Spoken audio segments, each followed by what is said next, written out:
This is China-Africa Talk. I'm Gao Junya. It's the end of 2025.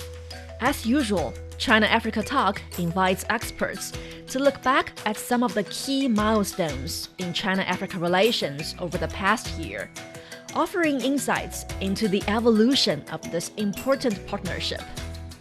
This year, beyond our traditional expert discussions, we're also bringing you a special episode titled My China-Africa 2025. We've invited 3 ordinary people working on the front lines of China-Africa cooperation. Through their personal experiences and stories, we hope to offer you a closer look at how this partnership is growing, deepening, and transforming in real life. Dear listeners, just a quick note. This episode is also available in video format. You can find it on YouTube by searching for CGTM Podcasts. You can also find it on X. Just search CGTM Radio. Well, as we approach the end of 2025, I think this is a very meaningful moment for us to slow down a bit maybe and reflect on what's been happening over this passing year. And I've been producing China-Africa Talk, and a weekly podcast devoted to China-Africa relations. And I think it is my responsibility and passion to reflect on the evolution of China-Africa relations in 2025. And this is why we're all gathered here today for this special episode of China-Africa Talk. I call it My China-Africa 2025, because I think it is the ordinary people like us, right, who are on the front lines of China-Africa cooperation, who's been pushing forward this whole growth of China-Africa relations. So without further ado, let's just get direct to our talk. And first, I know you guys very well, you're my good friends, but I think for our listeners' sake, please introduce yourself a bit and tell us where you're from, what you do, and how you became involved in China-Africa relations. I'll start with Jane. Oh, thank you so much for having me on the show. Like you said, we're all slowing down, and having the right conversations when it comes to China-Africa cooperation, which I'm sure we're all passionate about. So I am from the Gambia, and I'm a TV host. I read the news. I host a youth show. Also, I have a good presence on TikTok because the reason is because eventually I found out that just being on TV is not as good of an impact. Sometimes, you just have to, go online as well to be able to connect with younger people. So I started a TikTok page where I'm connecting with a lot of young people. And on this TikTok page as well, I'm able to talk about China-Africa cooperation. And this started last year when I attended the CIPCC program and had the opportunity to cover the FOCAC. That is when I started getting involved in China-Africa cooperation. And so far, it has been an amazing journey. That is also when I met you, Jane. We met, yes, and since then it has been amazing. And I would say you are part of my China-Africa journey at the end of the day. Yes, so sweet. Yeah, because the fact that I'm able to be here today and we've been able to connect on other platforms as well and sharing stories on China-Africa cooperation, you are definitely part of the journey. Thank you, dear Jane. Yeah. So what about you, Noah? Thank you very much. As you said before, so we know each other, and that's why you say, how about you, Noah? My name is Laltaika Noah, and I'm from Tanzania. I'm working with Tanzania Broadcasting Corporation as a public relations officer, but also I do many other jobs that is done in a television because I've been a journalist and a producer, whatever, that is done in a television industry for not less than 15 years. Actually, I always tell people I am from home to home. Since before coming to China, I was considering China as home. Because of, in Africa, if the person is good for you, that is your relative, is your neighbor. We have the saying back home in the Swahili language, that is one of the national language. We say, akufaaye kwa dhiki ndio rafiki wa kweli, translated to the person who helps you during the need, that's the true friend. So our history, China and Africa, especially Tanzania, started a long way back during Chairman Mao and Mwalimu Julius Kambarage Nyerere, when we were also contributing on having a good relation on building some infrastructure, including the Tanzania-Zambia Railway, from Dar es Salaam to Zambia. So we knew China before. We were using stoves, the kerosene stoves were very famous on making a quick food, and back in the days, and they were coming from Shanghai. So we really aware of China. So this year, 2025, is very good for me. Now I'm in China, and what also brought me here is because I'm studying at the Communication University of China, CUC, and I know nowadays in Chinese it's called Chongwu Chomei Dashue, or Chomei Dashue, yeah. So I came for a master's degree in international communication because of a relationship between our governments, Tanzania and China. And is this your first visit to China? Very first visit. Very first visit Yes, to China, but yeah. back home you've been covering China, Yes, Tanzania-related stories. Yeah, a lot of them, a lot of them. Let's go to Li Yue for your story with China-Africa relations. Okay, thank you, Junya and Jane and Noah, for this very nice talk together. So I'm Li Yue. Actually, I have an Ethiopian name. It's called Dinkanesh. What does it mean? Dinkanesh is the local name for Lucy. Oh. And Lucy, it's the, Very first we say human. that she was the mother of humankind. Yeah. So I got the name from my Ethiopian friends. They recommended this name to me, Dinkanesh. For my journey, started with Africa, with the continent, was from the year 2011. So it's been like 15 years for me engaged in China-Africa stories. So my background is African Studies. I graduated from the Institute of African Studies, Zhejiang Normal University. It's a research institute specialized in African studies. And after that, I actually went on my first journey to Africa, which is my brother's country, Tanzania. That was 2014. I really enjoyed the country and the scenery and also the people and the cultures. Since then, I've decided that I would dedicate myself to the cultural exchange between China and Africa. So for now, I'm working as a cultural exchange projects planner, curator for different events and sometimes documentary projects as well. I think we may probably produce something together. We should. Yeah. You guys maybe don't know the Institute of African Studies at Zhejiang Normal University. Actually, I've been there. You've been there? Yeah, I've been there last year. It's one of the pioneers Yes. when it comes to China-Africa relations Yes, studies. yes, You can't skip that university. It plays a big role. Yeah. A big role. And the fact that it has this museum, Yeah, I yeah, visited the yeah. museum and I saw the picture of my former president, Sadauda Kairaba and Chairman Mao.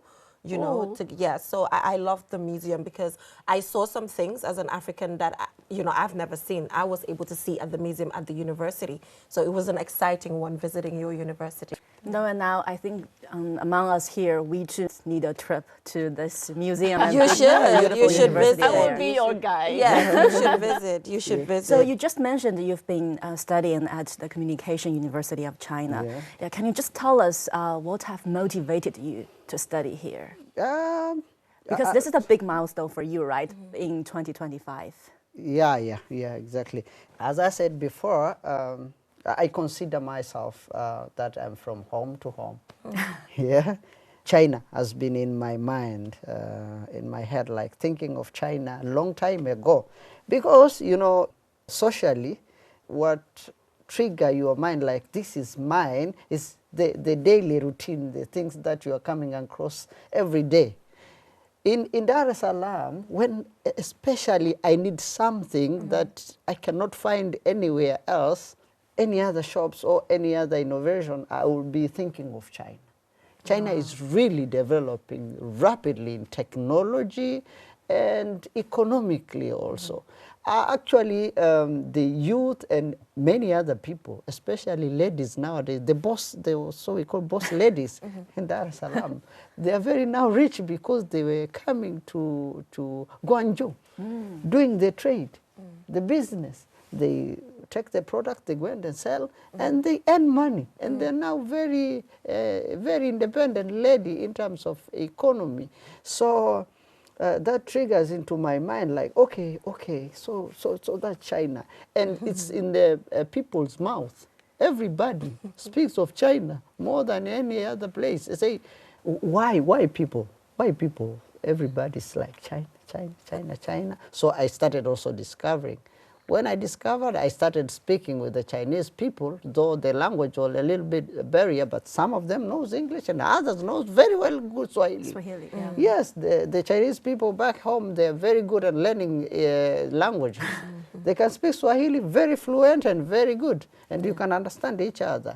So I've been lucky to know that only ni hao, but currently I know a lot of words, and hopefully after my master's degree, I'll be already at least having the all basic, and already in my LinkedIn and my professional CV, I already added a new language there that I speak the basic Mandarin.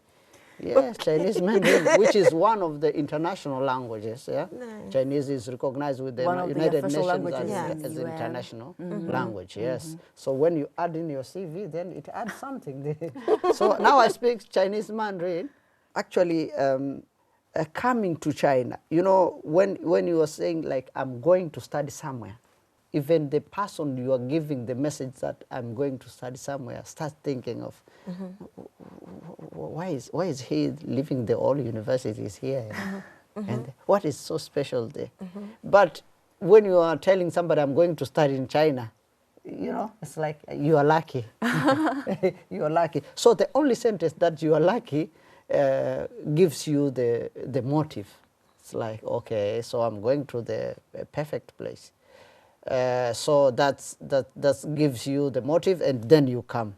There is a saying, I don't know if it's the English saying, but I found it in English, seeing is believing. Of course. So it was just the motive coming to China, then I came. When I came here, I was just telling, before we started the show, I was telling Jenaba that I like the innovation, everything in China. You find the difficulties, you get the solution. You find the difficulty, you get the solution. Everything here, in terms of technological, had the solution. So that's a very, very good subject that I learned from China. When I go back to Tanzania again, many things now will not get me into like the difficulties. Why? Because I learned in China. The second thing, I like the spirit of people of China. They work tirelessly. One of my professors is saying the Chinese like people are working machine. I like working spirit, because actually you cannot just sit there and say, God knows what I will eat tomorrow. Yeah. How? How? Don't cook. It's like, No. So we will, I think I came also to, and when I go back, to change the spirit of people on how they perceive issues, how they do issues. Yeah. There is a lot, actually. Of course. Okay, when you are talking about the working spirit in China, for me personally, because I worked and lived in Tanzania for some time, so I personally enjoyed the lifestyle in Tanzania, because people have very strong passion for life, and also the cheerfulness. I really enjoyed that. Not working every day for me, and I think that's the essence. That's the essence for cultural exchange. For my brother here, you have something you see from China. You think we may have some experience or learning from that. And for me, when I was in Tanzania, when I was on the African continent, I also saw a lot of things that we may take from different cultures to enrich ourselves, and also to see that life is so colorful. Yeah. Thank you. I think because we have, this cross-cultural experience, maybe Yeah. we're the guys who are going to create a certain middle ground. People are not working that tirelessly, and people are not that, relaxed. Working smart. Of course. So there is definitely that degree we can reach. What about you, Jane? You are also now pursuing your master's degree at Communication University of China, but this is not your first visit to China, No, actually. this is not my Yeah, first you mentioned visit. your Yeah. FOCUG experience. Yeah, so last year I was here for a journalism fellowship, which was for a total of 4 months. So during that 4 months, like I mentioned, we were able to cover the FOCAC, cover the CIIE, participate on TV show sessions like these. So it actually widened my horizon.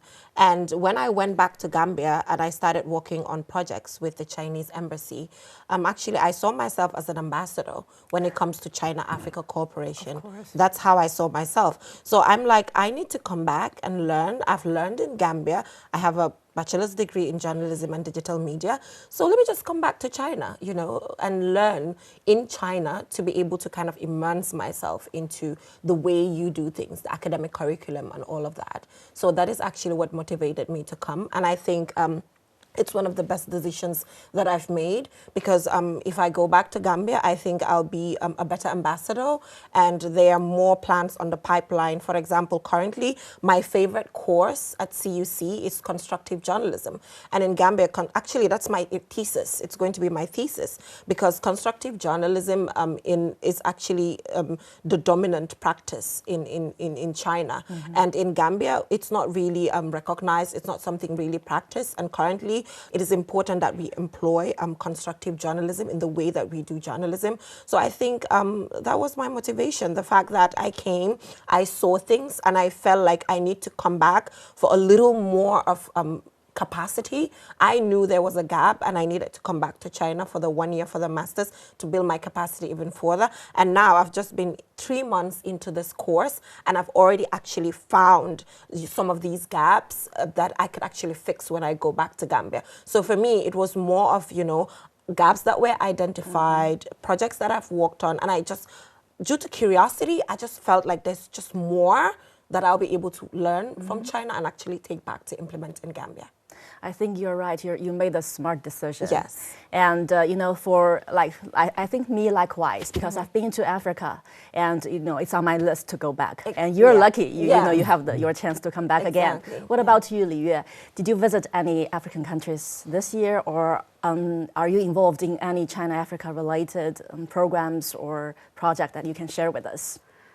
This year, most of the time I stayed in Beijing, but for my 15 years engaged in China-Africa stories, I've been to Tanzania. That was my first country. Yeah, my first journey. I really enjoyed it. And I've been to Ethiopia, Rwanda, and there are also many other countries for me to explore, including my sister's country. I would love to welcome Gambia. Thank you very much. For this past year, if we are going to reflect on it, I would say also my sister mentioned last year we had the FOCAC summit in Beijing. And after that, I saw more and more people, including companies, entrepreneurs, they've got interested in China-Africa engagement. So this year actually has been a much busier year for me compared to previous years, because many people are interested, so they would like to come to talk with me and my team, if we want to travel, if we want to do business, if we want to invest in some place in Africa, maybe Gambia, maybe Tanzania, how should we do it? And what are the local policies and also the local cultures we need to pay attention to? So I can see the engagement is becoming more and stronger. Yeah, you talk about engagement. It is, the growing engagements, exchanges between China and Africa. And I think, we've talked about a lot about our personal experiences, like our personal stories of how we've been doing over this past year to enhance the mutual understanding between the peoples. And, we're on the front line, we're the young people. How significant do you think young people play when it comes to China-Africa relations? Yeah, actually, as a person on a day-to-day basis in Gambia who deals with young people, because I'm a youth show host, I think social media, social media is the first thing that actually comes to my mind, because right now, with TikTok, Facebook, with the different trends that are happening, young people have become like really innovative in telling stories using social media. So I think young people are quite instrumental when it comes to social media storytelling, which I do all the time. Like last year when I came to China, every single day, every single week, whatever I do, I was vlogging my life in China. And as a young person, when I did that, a lot of young people back in Gambia suddenly built interest into visiting China, knowing about China. I got a lot of questions all the time. I'll be going on my TikTok, answering questions, doing follow-up videos. So then I found out that, the power of storytelling, which is often done by young people, is very instrumental, because obviously there's a lot of stereotypes that exist. And the only thing that can change it is the storytelling aspect, which young people are able to do with, content creators and all of that. And just generally, young people are very innovative, with the way they do things. Open-minded. Very open-minded. After my program last year, after 4 months, I decided that, okay, I was in China for 4 months for this journalism program in China. What can I do to give back? For me, it was beyond just the fact that I attended. It was about what should I give back to the Gambian people from China. So then I came up with an alumni experience sharing alumni program. It was a big event. We had all of these ministries attended it. The Chinese ambassador attended it. And then I brought together the alumni. Every person that has attended CIPCC in the past in one room with high school students to share their experiences. So that was done by a young person. So I think the storytelling and the innovativeness of young people is definitely needed to enhance China-Africa cooperation. Thank you so much, Jane. You've done a lot on the ground. Yeah. Thank you. And I think you were talking about follow-up stories. I think even Li Yue, me, and Noah, we can even join you. Sure. And Yeah. two more stories to help on people TikTok. to understand. Yes. What about you, Noah? I think young people are very vibrant. I just mentioned that China is really good in technology. Who are the users of the technology? Are the young people. When you tell the person above now, maybe let's say 45, to take a selfie, it's like I feel like shy. Why selfie for? But there is where now the technology is going. You need to tell the story instantly. You need tools, and one area amongst the very good improvement of technology in China is AI use. We encourage, actually my thesis is about AI back home. Okay. So I really encourage people to use AI. And that's also the song for China currently, especially in our universities. The professors, everybody encourages the use to use AI for their daily activities. So they're very eager to know a very intense issues about AI from China. So every time, as Jainaba said, they're also asking me. 2 weeks ago, I bought from one of the companies the so-called the gimbal, the mobile, the mobile gimbal, and the wireless microphone. So I say, so now I'm taking a selfie, but I'm bringing back home to for the young. Yes. I say, I'm really interested. So they were asking me a lot of questions. It's like the flow of questions that you can see how they are eager to really immerse in technology. So the young people and the technology really are very friendly, and China is really doing that a lot, because there is even a short video I was taking when the young populace in my university were dancing, and I posted into the we do call WhatsApp status. Yeah. A lot of questions from young people. They're just interested. They are still very vibrant. Yeah. And needless to say, Africa has the youngest population in the whole world. It's the Yes. youngest continent. Yes. A lot of potential to tap. Very young. Yeah. And what are some of the popular AI apps back in your home country? Tanzania?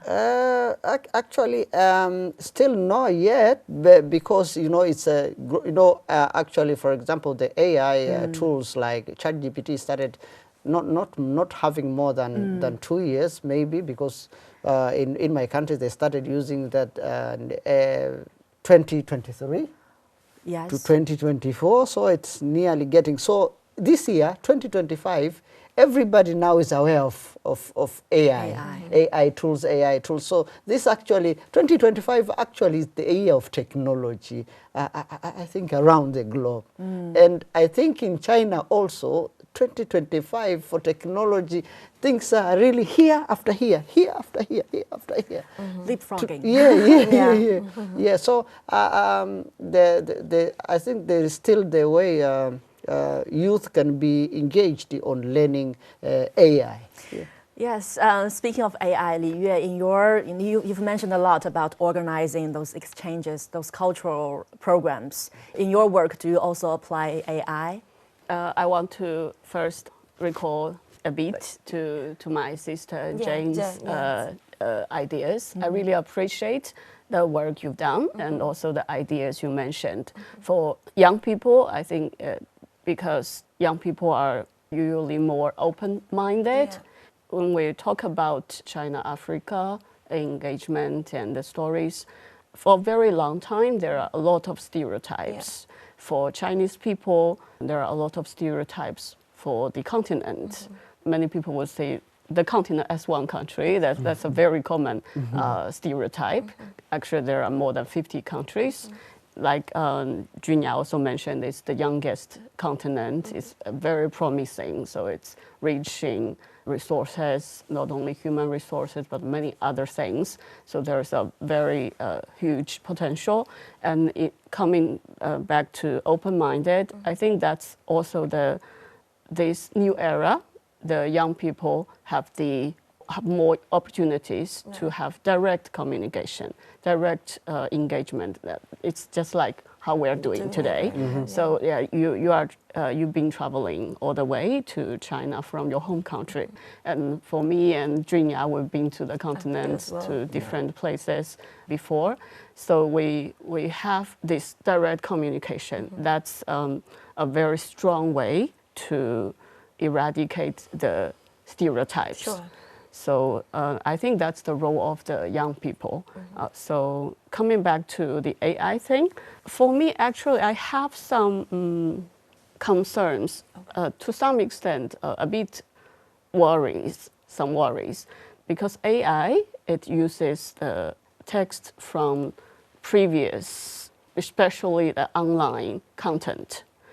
Now, like Africa is growing very fast, but maybe for the past several decades, content online for describing Africa from media from other countries, not from Africa, the description, the stories may not be always good, or to some extent, I should say, a lot of stereotypes, like I mentioned. So if this kind of content is there, so when we search with AI, so it may come out from the previous content. So when people are using AI tools, the description might follow the previous description. So that's somehow some of my worries. But on the other side, which is also hopeful, like us here, we are creating new content. We are creating new content for Africa stories, for China stories, for China-Africa stories. Then in that way, maybe AI may also upgrade to a new level and maybe helpful for people who are not familiar with our stories. Correct. Yeah, I think Li Yue is definitely right, because she's saying like there is a certain archive for AI, right? All its content are from that place, and we have to be very critical when it comes to AI application, because like you said, you're right. Certain media, they have distorted narratives. Either it's towards Africa or towards China. So when we are selecting our information, we have to be very careful. Because I think for me, the beautiful aspect is the fact that when you go on AI, AI, it can just give you a summary. Like, as for, you know, if you're a Chinese, for example, and you want to know about Gambia, at least it can give you a quick summary, whereby, you know, if you're lazy or something, if you just go on AI, it will just give you a quick summary, whereby previously you had to go and do the research manually and search, you know, dive into things, which might actually sometimes discourage people from researching on an African country or something about China. So I think the beautiful part is the fact that it's quick. You know, it can give you a quick summary of an African country. But I totally agree with you. The archives are still there. We can't get rid of them. Like everybody would say, they will be like, whatever goes on the internet, it stays. You know, it's hard to like get rid of it completely, and it continues to pop up. And the negative narratives have been there for the longest time ever. So I think that is just a brilliant analysis of it all. We need to be careful as to the information that AI gives us. And we can still also use the same AI to change the negativity. Oh, yes, yes, that's the beautiful part. You know, there is the very wide way of using AI. Yeah? As long as they have that negativity, you can use the same AI to omit the negativity. Because as you said, it's very true that they had some of the media, during their storytelling, they always tell negative stories about Africa, and actually, nearly, the very same media, they were telling the very negative things about China. I was very sad one day, it's like just knowing like maybe this media are attacking some of the good innovative ways and development of Africa, but very, very sad when one day we saw a video during one of our lectures in the class that they were also criticizing even the innovation of people enabling tools like the bicycle. You know, when you come in Beijing, I was using one of the bicycles, shared bike, CGT, and told a very good story that is educative, and others people can learn from it, but the other media told the same stories, like they say, they've overproduced now, no range. You can see now is overcrowded of the city of whatever. So I think the coming generation, the young coming generation, needs to know facts from every angle of the world. So I think it's now it's a responsibility of every nation now to bring youth to learn from different, you know, is a cross-cutting, changing the culture of everywhere. People from Africa, they should come. They will be very good ambassadors on telling back like, oh, no, this is a lie. This is a lie. This journalist is lying. Why? Because personally I've been to China. I saw how this bike were helping me. For example, the only a transport enabler that I can do it on my own since I came to Beijing is a bicycle, the Meitua. So how can you tell now this now is not well arranged or whatever, while I was using to my daily routine? And I was like telling one of my friends that we're studying together, like, okay, in China the culture is very different. You know, in other nations or other part of the world, if somebody drives a Tesla like this or a Lamborghini, must take a selfie, and a lot of people like, you guys work hard, really work hard to earn this. But in China, people see it's a basic necessity. It's just an equipment. Why? Because the technology is higher and the production is higher, and there is an industrial revolution. So people, if they are away, they cannot learn. But currently, because of the integration, and AI brought a wider piece of integration, now people will know the fact. And these stories will be nowadays remain, in the coming years, it will remain on archives. So I think one solution to this, and one step that I see China using when it comes to AI is the whole AI literacy, you know, that China is championing.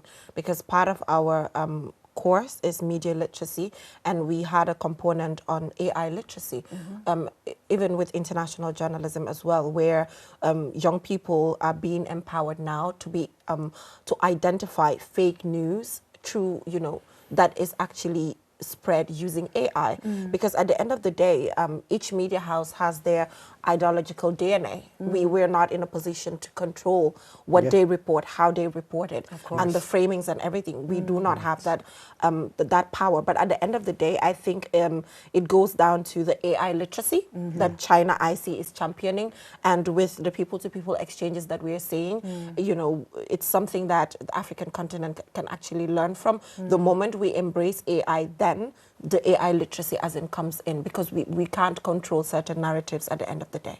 Of course. Yes. I think it's not just about negative narratives. It's Exactly. also about false news, That's false the thing. information Yeah, that's fabricated you know, by... we have to be empowered to be able to independently identify what is white and what is black at the end of the day. I think, for me, I think that's the only solution. That's correct. And I think you guys already mentioned about, you know, stereotype. You know, stereotype, for me, I will share one here, because Noah just said he's from the Maasai tribe. I think for me, I would think, you know, you're a Maasai, you must be very good at hunting, very good at, you know, safari, you know, everything with the field, with lions, elephants. Is it true? Is it a stereotype? Actually, as I said before, it's because how people tell the story. First of all, Maasai are not hunting, because it's a taboo to kill any animals in Maasai. Or to cut any tree. They believe rivers, grasses, trees, and other existing animals are there for the ecosystem. And really, the Maasai depend the nature. They depend the grasses for their cows. You know, Maasai loves cows. They love domestic animals, their livestock, goat, sheep, a cow. These are the basic animals that the Maasai keeps. So they believe that when I cut the tree today, when it comes into the drought season, my cows will not having a shade. And not only the cows, but also me. I cannot having somewhere to hide during the sunny condition. But also, when I destroy the environment, my cows cannot have the grass to eat. When I do anything that to cut the trees, maybe the rain cannot come, and the rivers will like not have water.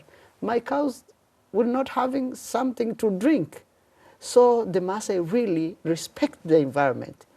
The Maasai people are the example of conservators. They only take something in the forest that they have really the meaning of using it. If they cannot use something, they cannot cut. The Maasai people are not eating any wild animal, so they do not have any reason of hunting. So if you want to make an area for conservation, and a good conservator are the Maasai people. And nowadays we have a lot of scholars who are learning about environment. Specifically, if I can mention, I will mention my young brother after me. He's now a PhD candidate at the Cape Town University, studying conservation biology in rivers and mountains. So you can see they always think of environment. They love environment. That's why even when you have been to Maasai village, you can hear the bells for the cows. They are very far away, but you can just feel the sound, but you cannot see them because they are hidden in big trees. The environment are safe. Yeah, so even if now you go back to Tanzania, the very well saved areas, conservation, you will see people inside the conservation area are the Maasai people, because they do not touch anything. Yeah, they just live their life, but protecting the environment. Thank you so Yeah, much, so you see Noah. down there. Yeah. See, one stereotype killed. Yes. So yeah, I think we can further work on this topic for another episode Yeah, about how yeah, Maasai people and Yeah. other African tribes, they've been trying generations to preserve the nature Yeah. preserve and the live in, nature. in this whole holistic system, right? Yeah. It's sure. interesting to Yeah, know. very interesting. But are you guys good at tracking animals? Yeah, because, we live with them. So, there are some predators. There are troublemakers, animals. For example, Maasai do fear really buffaloes, because buffaloes are always never being a friend. During when they are hungry with somebody, using their horn to hit the Maasai. So many Maasai in some areas have been hit with the buffalo. But also the cheetah.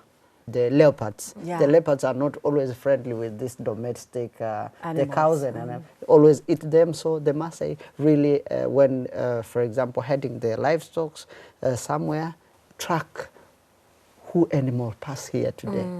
Wow. The leopard or buffalo, because there are only two animals that the Maasai fear. Okay. Elephants, they're very friendly with the Maasai. Lions also sometimes. And the lion cannot eat the Maasai. There is never a lion eaten a Maasai before, because lion actually do not really have a reason to eat a human being. Yeah, of course. The lion always hunt for other animals, yeah. But also the other animals, including the goat, sheep, and cows. So, so you The property of Maasai. sometimes, yeah. yeah. But also because I think there is a certain spiritual connection between nature, lions, and Maasai. Actually, the Maasai saw also the lion like is not a dangerous predator. Always leopards and buffalo. Yeah. Well, definitely work on. So they have to track them. Where are they? Yeah. Yeah, I just want to add something to Noah's conversation. When it comes to environmental protection and respecting the nature, I really appreciate the Tanzanians, also other African friends have been doing. This is somehow also related to a stereotype. In my understanding, most of the countries in East Africa have banned plastic bags. So some people would say, oh, it's because they don't have the technology to get rid of that plastic pollution or something, because the economy is not as that developed. So that's a very easy way to think that in that way. But the truth is, like Noah just introduced, it's the true respect to nature and to protect the environment. That's somehow in the genes I could see from the local friends. It's really to respect our mother nature and to protect our environment.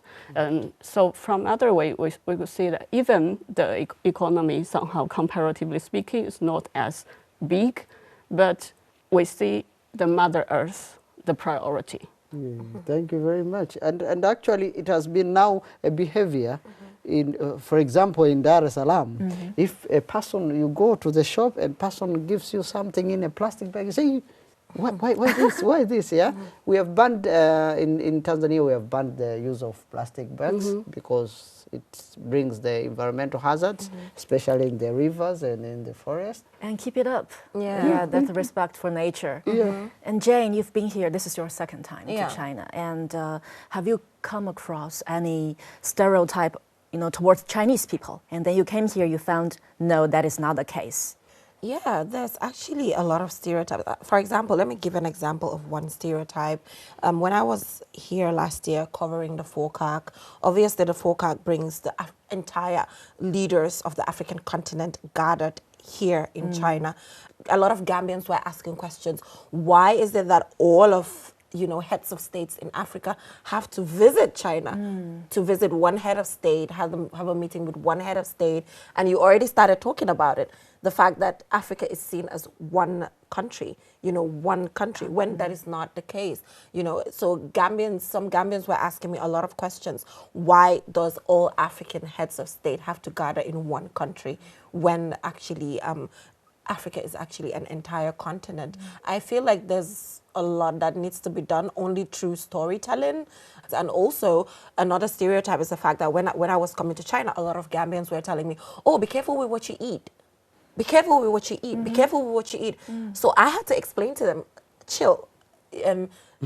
Chill. There's halal places. Like they're catering for somebody like me. Of course, I'm catered for. There's a huge community of Muslims. There's a huge community of halal vendors. That is a big stereotype, that is in Gambia currently. Whenever I post that I'm at a restaurant on my TikTok, I get those questions.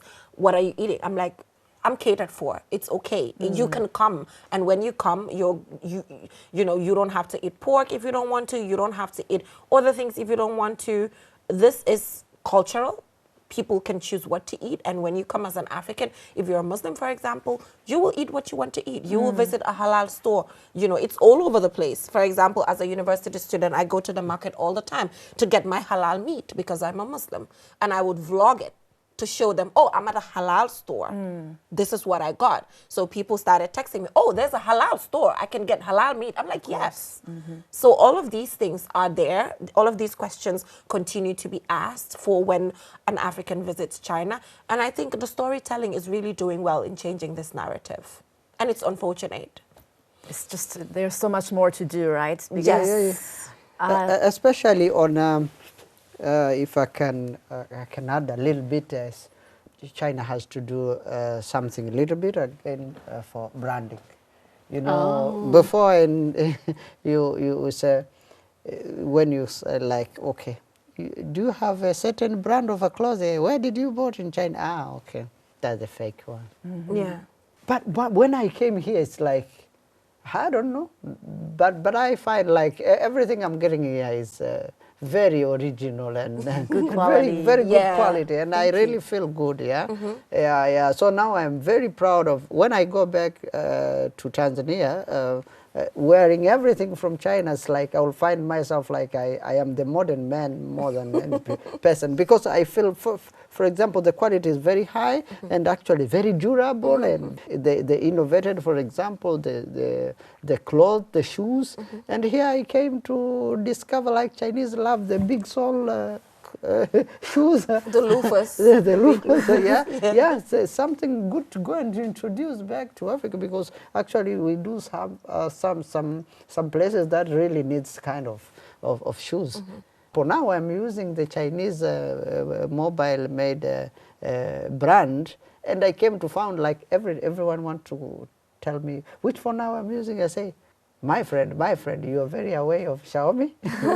use this is the modern one that I'm using. So actually, I came to find even those who are the branded called people, they are coming to shop here. Yeah, of course. I found them, a lot of them from here. Then they went to sell somewhere else, but here is the hub for innovation and technology. So if here is the hub of innovation and technology, who else is going to beat here?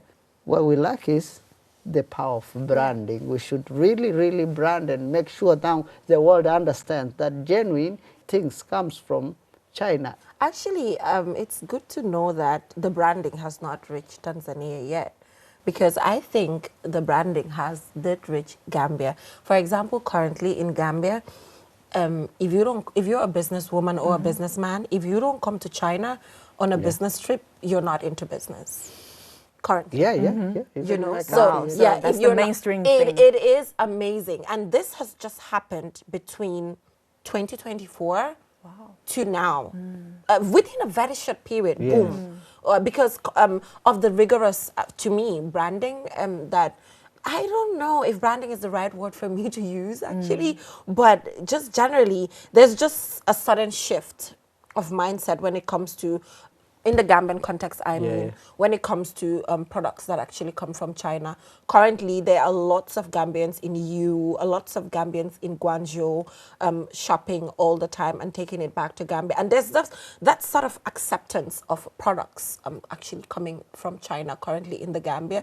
And the shift has just happened within a very short period of time, which I'm so impressed with. So hopefully it will reach Tanzania soon. It has as reached. well. You know, It what I was has? just saying is that there was this. Okay, that the stereotype the still stereotype, exists. as she was saying, Okay. of the brand.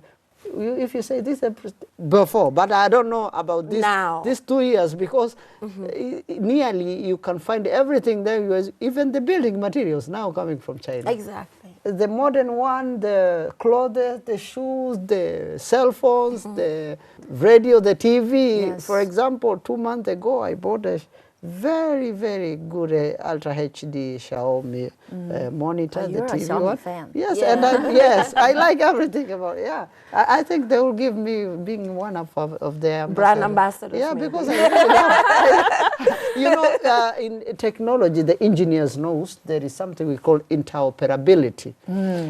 now I can use my phone as the remote to everything in my room. Amazing. I can use for AC. AC, for TV, for Yeah. a cooker, yes. And you can just select the brand there, and Xiaomi provides you with this. So Amazing. it's an interoperability remote. I can use my phone as a remote. Yeah, I think the products itself will speak for themselves. Exactly. Definitely. Yeah. Some people will eventually they will learn about the Accept. quality. Yeah. Apart from the products you mentioned, made in China, I actually want to add something that's now made in Tanzania, made in Africa. Like earlier, you mentioned the Chinese presence in Tanzania, and now I think that's because of the cooperation between the two countries, the two sides, and the products from China, and also there are many more produced locally. I just saw something in the news in the past several days that the first solar panel was produced In Tanzania? in Yes, Tanzania, yes. in the industrial park, because there are also more and more industrial parks joint constructed between Tanzania and China. Yes, So there will be a lot of very good products made in Tanzania, made in Africa, and later maybe Tanzanian brands will be everywhere. Yes. Actually, nowadays we have the cooperation between China and Tanzania, and now we produce the tiles in my country. So people are not more like importing, but also we have And the some high industry. technology. Yeah. Very high products as technology, well. yes, Yeah. and no one is doubting. Yeah. You want to build your house, the tiles are there and they are produced within the country. Yeah. But who is enabler? Is the cooperation between China and Tanzania. Yeah. Yeah, you're definitely right, because when it comes to like the example you given, it's green technology, right? A lot of Chinese companies now, they're establishing those manufacturing center back in Africa, processing center or assembly lines over there. And I think this is also part of this, economic empowerment, right? The transfer of technology, because with the building up of so many centers and lines, I think local people, they will be more empowered, and so it's not only about made in Africa or made in Tanzania. It's about people, get their skills as well, and they can live a better life as well. Yes, yes. Yeah. So Yeah, because actually what we need here is people to improve their lives. I've been told, like, nowadays there is no a Chinese who is lacks the basic necessities like food, shelter, and clothes. Now it's no more a story in China. So that's what that impact also to impact African people. Like, there should be no more like the lack of food, shelter, and clothes will be no more a story. Maybe we'll be talking about others needy. Yeah, I think that is why the people-to-people exchanges is very important, because recently there was this program at the Poverty Reduction Center in China. The Poverty Reduction Center is actually playing a key role in what you're talking about, the poverty, the whole poverty alleviation scenario, sharing the best practices from China to, African countries and all of that. I think we'll get there. You'll get there, because I think it took decades for China Exactly. to irradiate absolute poverty. Yeah. We have a huge population, right? So it's a long way to go. It is. And I think Africa, you will find because China, when it comes to China, we like to mention, certain paths or certain development with Chinese characteristics. I think you will find that path with your own characteristics. Domestic way, our own domestic way with of doing it. suit your national conditions Exactly. best. So yeah, I think we've talked a lot about what we've been doing over this past year, and I think in the end, it's about what Noah was saying: seeing is believing. It's about people to people understanding, right? This year, I've done 3 stories about China-Africa cooperation, be it agriculture or commerce or a certain filmmaker. But in the end, what they care most is about people-to-people understanding. It's very important to have our people on both sides to understand each other. And I think lucky for us, because next year, 2026, has been designated as the China-Africa year of people-to-people exchanges. Do you have any plans, you know, in the making? Maybe for next year you're going to engage a certain project or certain stories that will help, you know, people of our both sides understand each other. Yeah, actually in 2025, I think one of my biggest milestones when it comes to China-Africa cooperation is launching a 15 video series on the ones I shared with you on China-Africa cooperation, but specifically China-Gambia friendship. So the project was called China-Gambia Friendship, a force for sustainable development. So these 15 videos actually highlighted different areas that China and the Gambia is cooperating for sustainable development, infrastructure development, health, education, scholarships, agriculture. A lot of stories were actually featured in this. And because these stories were sent out, it brought about a lot of conversations, a lot of questions. So people are eager to come to China. And one of the videos was on people-to-people exchanges. Actually, that video got one of the highest views because people were sharing their stories in that video of when they came to China, some of the things that they've learned and all of that. So when that happened, a lot of questions were being asked. So you can see how eager, you know, these Gambians are to actually visit China because of the storytelling angle that we have used. So I think for me, it's about continuing to tell the stories, having the platform to continue to tell China-Africa stories, which has a bigger potential of, you know, changing mindsets and all of that. But also, part of the conversation is they want to see Chinese visit Africa. You know, actually, 2026 is going to be the year of people-to-people exchanges. But for Gambia, I think 2025 was the year of people-to-people exchanges because of more than 1,000 Gambians, have visited China on short courses and seminars. And this is different from the amount of Gambians who are visiting on scholarship. Of course. 1,000 Gambians in various areas, sports, you name it. So now the question remains, is it the year of people-to-people exchanges only for Africans visiting China, or Chinese as well visiting Africa? Because then I feel that will further enhance understanding. We need more Chinese visiting Africa to actually learn about the African narratives. Like she, you know, in Tanzania, we need more people like her. She now has, you know, the perfect understanding of how Tanzania operates, you know, how other countries operates that she's visited. For example, I would like to welcome you to Gambia. I would love to. Yes, I would love that because I've been telling you all these stories about the Gambia, but the moment you come, just like I'm aware of China now because I've seen it, we also want Chinese to see for themselves what is happening, you know, in the African continent. I think that will kind of like strike a balance with the people-to-people exchanges for 2026. Liu, are you going to introduce more Chinese, you know, hear the call from Jane and introduce more Chinese to Africa next year? Yeah, sure. That's actually what I'm looking forward to. And as far as I know, there are hundreds of projects, programs, and events are under planning. I'm excited about it for 2026. Yeah, for Amazing. 2026. Okay. So, yeah, I would love to. Maybe later we will share some of the information together. And coming back to the point you raised, not only the African friends coming to visit to China, we will also have more Chinese people, like young people, students, business people, investors going to Africa. For me personally, some friends and I, we have been planning on a documentary program. Okay. It's also about Visiting.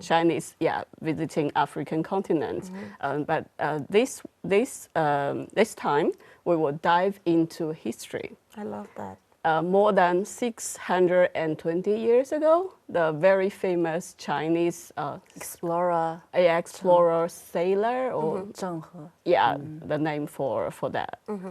Zheng He, his name. So he's and his fleet, they sailed all the way from China to East Africa. As far as I know, for 5 times. So they've been to Somalia, Mogadishu, they've been to Mombasa. Yeah, they've been to Kenya, Mombasa, and some of their fleets also went to Tanzania, Madagascar, or even Mozambique. to South Africa.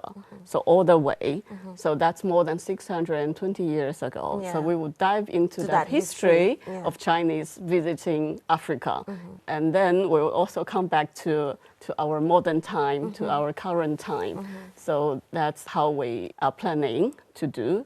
Looking forward to that. Yeah, that's lovely. Yeah. We'd love to, you Yeah, know, yeah. play our part in that if we can. Exactly. Yes, And yes, do share with yeah, us the, yeah. you know, the Yeah, final and production. please come to West Africa.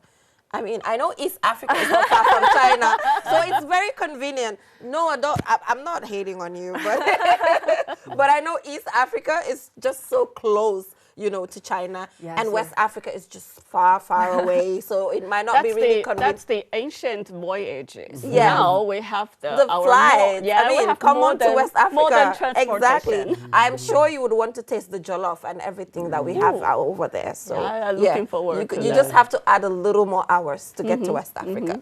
Yeah, exactly. Yes. Exactly. From China to West Africa is a little bit It's far. too far. I think maybe this, for next year, you will be working on China, East Africa, you know, go back to history. And then for the year next, in 2027, West Africa will be a very good topic. Yes. Starting from now. Yes. Yeah. Let's start planning it. And our gentlemen here, anything you would like to do next Actually, year? you remember the other time we did the talk show, we were with Professor. And the Professor, actually, we still exchanging on how producers back to African, especially in my country, can be engaged on cooperating between the film producers in China and producers in Program Africa producer. and program producers, Like me. so that they, like you, The Junior, boss is you giving should keep assignments. in in one table, sit together, plan good story. For example, I came to discover, like the other day I was showing one of the ladies in a campus some videos from Serengeti and Ngorongoro. And so these are the elder. Are this really existing? It's like a really life? Yeah, it's a very, very really life, yeah. So engaging more stories, and also I can encourage, like, during that people-to-people exchange program, as Jeraba said, we should bring young people, young Chinese, especially students, who are now very vibrant, as I said. You know, I really love young people. They should come as a tour. You're still young. To come to see. They have this, you know, they have to come and see, you know, to evoke their curiosity. Of course. To make friendship, to see, like, okay, so these are our brothers and these are our sisters, yeah? Because actually, I witnessed, if you see a person from China in the first time to enter Dar es Salaam, it's like 2 to 3 days, you'll find how him out there speaking with locals, dancing, forgetting even if he's in Dar es Salaam and everything. So people need to know each other very closely in order to make one world, we say, yeah? Yes, I think we are getting closer, Yeah. and we will getting more and more closer with yeah, each other. And I think as we draw close to the year end, it's not only about reflections, right? It's also about making plans for the upcoming year. And you just shared your goals and what you would love to do in the next year. And I think the same time next year, maybe, I hope we can sit together again and to see if you know, some of our resolutions next year by this time we've already graduated and back to our countries. but you know, we can talk via yes, Zoom or, we can do that. Or we can plan online. to do a show at Addis Ababa or Nairobi or Banjul. Yeah, Dar es Salaam. exactly. Yes, We would love that. We'll be done by. We'll be like master's degree holders from CUC by next year by this time. Yeah, and One of my personal dreams is I would like to spend winters in Africa. in Africa. Yeah. Because now, for example, now in Dar es Salaam, people walk with very tiny clothes because it's too hot. It's too hot. hot. It's too hot. Yeah, always people in the swimming pool and then in the ocean. Swimming pool, ocean. So when Beijing, when China, many places are cold. So the ideal places to visit is to travel to the African continent. Yes. And I love the fact that, you are showing, the African culture with your, the accessories that you're wearing. It looks really beautiful. Asante sana. Yes, I love it. It's amazing. Thank you. Yeah. Karibu. We're I think, with you as the example, we're all cultural ambassadors. Exactly. Yes. Exactly. There's a huge responsibilities for us to enhance, understanding among peoples. And I think, yes, like I said, we'll check. At the same time next year, we'll check. We should catch up. How many of our resolutions have come true. Exactly. So, Yeah. thank you so much, guys, for this opportunity. I enjoyed it. Yeah. Thank you. Thank you. Thank Thank you. you. Thank you for And thank inviting, you yeah. for, doing this and, hosting the show and producing it and making sure that African voices are actually, heard out there. It's an amazing thing. It's not a one-person thing. I think it's all of us. Actually, also we will need some people to be recognized with the Nobel prizes. Not only going and say this tree should be here, but even the content creators, producers should be also one day recognized. I'll be very happy. It's one of my dreams that one day I will see a content creator or a producer being awarded with a Nobel Prize. The Nobel Peace Prize? Yes, because we have a very large part on that, and it's my dream one day maybe Junior. It should be beyond politics. Thank you so much. For exploring new boundaries. Exactly. Boundaries, yes. Especially the 3 stories that she did this year, the 3 stories that you did this year, those were actually really powerful. Yeah, to explore new boundaries, breaking the stereotypes. Exactly. Yes. Exactly. The world should know that we have producers who are making change in the world. I totally agree with that. Yes. Thank you so much. I can't do it without your support. And keep it up. We have to keep up with what we've been doing now, right? And I think it's worth it. Yeah. Okay. Thank you so much, guys. Thank you. Thank you. Thank you.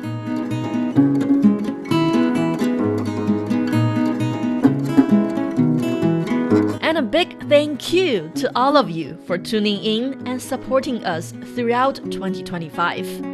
China Africa Talk will continue to bring you thoughtful and engaging discussions on the evolving China Africa relationship in 2026. Do stay with us. I'm Gao Junya. Until 2026.